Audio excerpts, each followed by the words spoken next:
Bismillahirrahmanirrahim. Assalamualaikum warahmatullahi wabarakatuh. Perkenalkan, saya Munadi Idris, peserta Latsar golongan 3 Angkatan 2 Kelompok 2. Pada kesempatan kali ini akan mempresentasikan resume video mengenai manajemen ASN yang ditutori oleh Bapak Tri Karyanto SE MADM SDA. Definisi manajemen ASN.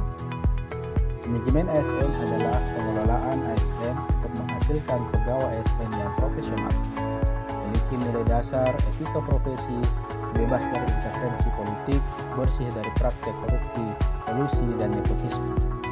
Manajemen ASN lebih menekankan kepada pengaturan profesi pegawai sehingga diharapkan agar selalu tersedia sumber daya aparatur sipil negara yang unggul selaras dengan perkembangan zaman.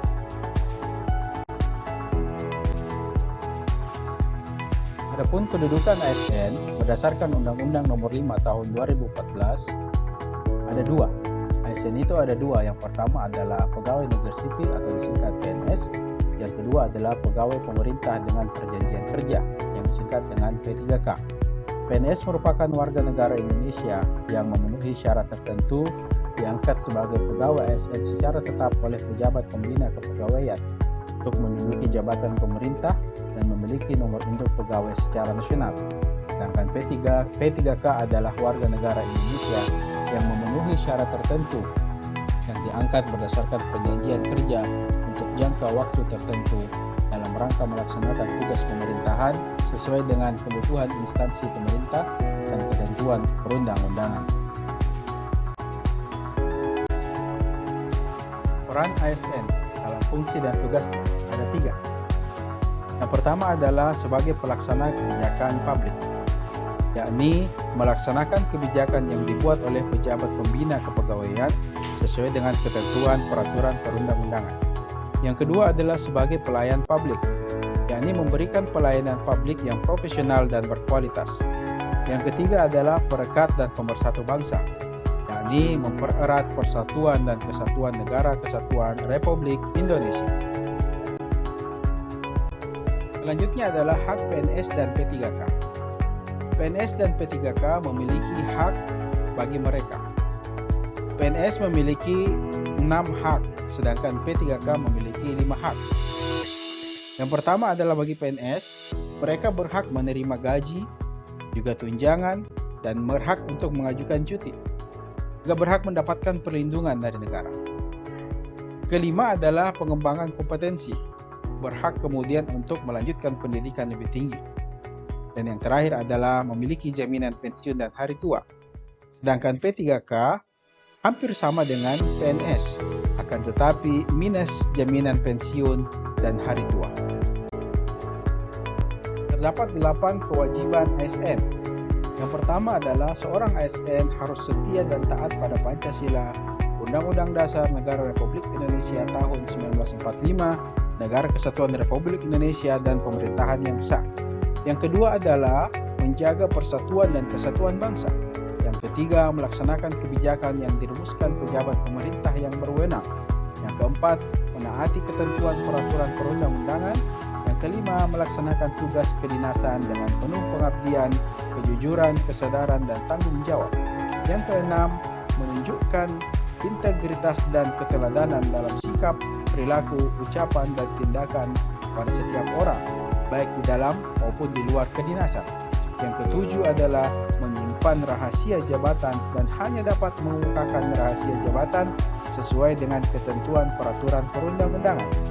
Dan yang terakhir, seorang ASN wajib bersedia ditempatkan di seluruh wilayah negara kesatuan Republik Indonesia.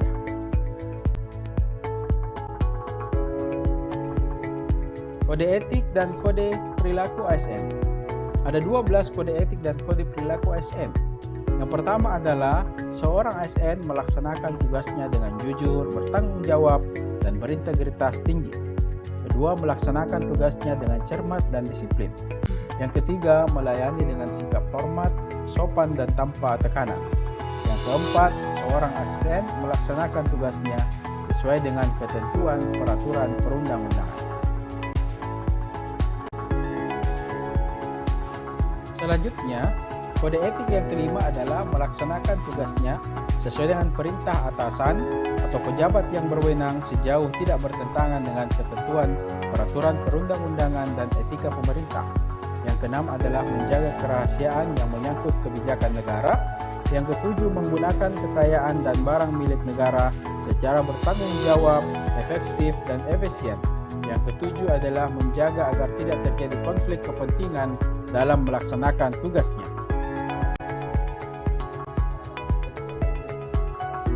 Selanjutnya, kode etik yang kesembilan adalah memberikan informasi secara benar dan tidak menyesatkan kepada pihak lain yang memerlukan informasi terkait kepentingan kedinasan.